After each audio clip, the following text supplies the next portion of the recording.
जय गुरुदेव, जय महाकाली। आप सभी साधकों का जय महाकाली ज्योतिष केंद्र के आपके अपने चैनल पर स्वागत है। सुरति प्रिय किन्नरी साधना। वैसे किन्नरी साधनाओं के विषय में ज़्यादा कोई चर्चा लोग करते नहीं हैं, क्योंकि इस विषय में भ्रांतियाँ बहुत है, डर बहुत है।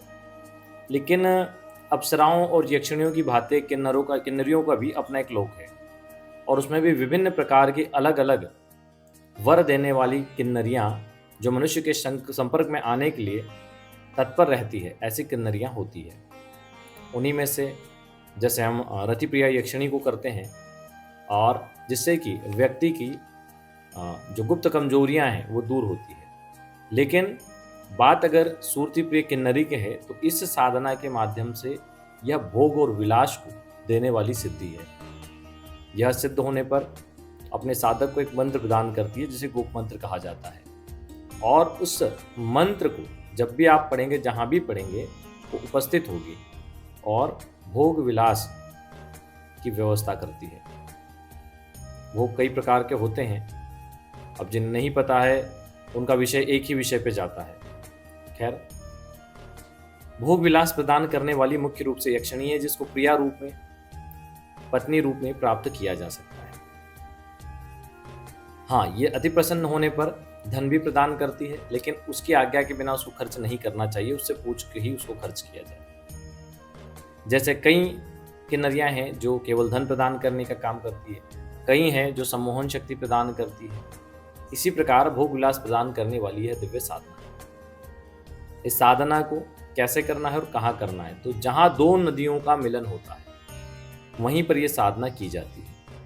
पहली चीज, जहाँ पर शांतिपूर्ण वातावरण हो वहीं पर इस साधना को किया जाए।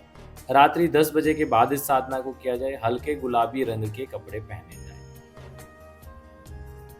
उत्तर मुखी या पश्चिम मुखी होकर इस साधना को किया जा सकता है। हल्की गुलाबी रंग का ही आसन हो, धूप दीप प्रज्वलित रहे, और दूध का प्रसाद प्रतिदिन अपने साथ एक दोने में रखें। साधना पूर्ण होने के बाद प्रसाद वहीं छोड़कर आ जाएं। दोना रखें, वहीं छोड़ के आ जाएं। साधना किसी भी शुक्रवार से शुरू कर सकते हैं, शुक्ल पक्ष के। पवित्रीकरण आचमन करके बैठ जाएं। यंत्र वगैरह की आवश्यकता नहीं है, केवल रुद्राक्ष माला से साधना होगी। धूप दीप प्रज्वलित कर लें, दूध से बना हुआ भोग लगा दें। सूरती प्रिय किन्नरी का ध्यान करें। हो सके तो हमने हमेशा कहा है कि ऐसी साधनाओं में आवाहन मुद्रा, स्थापन मुद्रा और प्रसन्न मुद्रा, वैसे इसको यक्षिणी प्रसन्न मुद्रा भी बोलते हैं, यह होती है सन्निधिकरण मुद्रा। हमने पहले भी कई वीडियोस में बताया है। तो अगर आप मुद्राओं का ज्ञान रखते हैं तो मुद्रा प्रदर्शित कर दें। आप यहाँ पर महायोनि मुद्रा का भी प्रदर्शन कर सकते हैं। तो इस प्रकार मुद्राओं को यदि आप प्रदर्शित करते हैं तो उससे साधना का प्रभाव कई गुना बढ़ जाता है। जैसे नायिका स्तोत्र का बहुत से लोग पाठ करते हैं, उसका भी बहुत प्रभाव रहता है। तो इस प्रकार यदि आप प्रभाव को बढ़ाने वाली चीज़ें ऐड कर देंगे तो साधना जल्दी सिद्ध होती है। 30 दिन इस साधना को करना है। वैसे तो 3 दिन में ही अपना प्रभाव दिखाना शुरू करती है।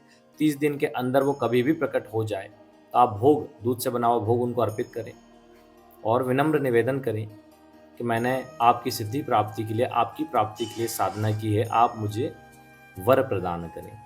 तो जब वो वर देने के लिए तत्पर हों तो उनसे कहें कि आप मुझे गोप मंत्र प्रदान करें, जिससे मैं जब इच्छा करूं आपको बुला सकूं, और जो भी आपकी इच्छा है उनको आप कहें कि मैं आपसे कोई निवेदन करूं, उसको आप पूर्ण करें। तो इस प्रकार आप उनसे वचन ले लें।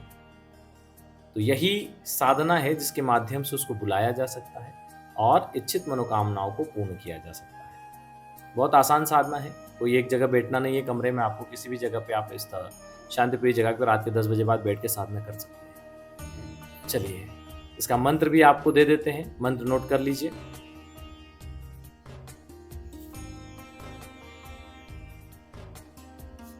ओम सूरती प्रिये स्वाहा, यह इसका मंत्र है। हाँ, शरीर बंधन जरूर कर लेना साधना में बैठने से पहले। जय महाकाली साबर मंत्र विज्ञान वाले चैनल पर हमने विभीषण साबर मंत्र दिया है, उससे शरीर बंधन कर लेना। चलिए, आज के लिए इतना ही। जो लोग अपना कुंडली विश्लेषण या ऑरा स्कैनिंग करवाना चाहते हैं, नीचे नंबर दिया गया है, उस पर संपर्क कर सकते हैं। पर्यावरण का सभी लोग ध्यान रखें, 5 वृक्ष प्रति वर्ष लगाएं। संकल्प लें कि 5 वर्षों में कम से कम 25 वृक्ष लगाएंगे। प्रकृति के प्रति अपने कर्तव्य को पूरा करें। हमने प्रकृति से बहुत कुछ लिया है, जल लिया है, भोजन लिया है, शुद्ध हवा ली है। जब देने की बारी है तो कम से कम 25 पौधे तो दे ही सकते हैं। चलिए आज के लिए इतना ही। जय गुरुदेव, जय महाकाली।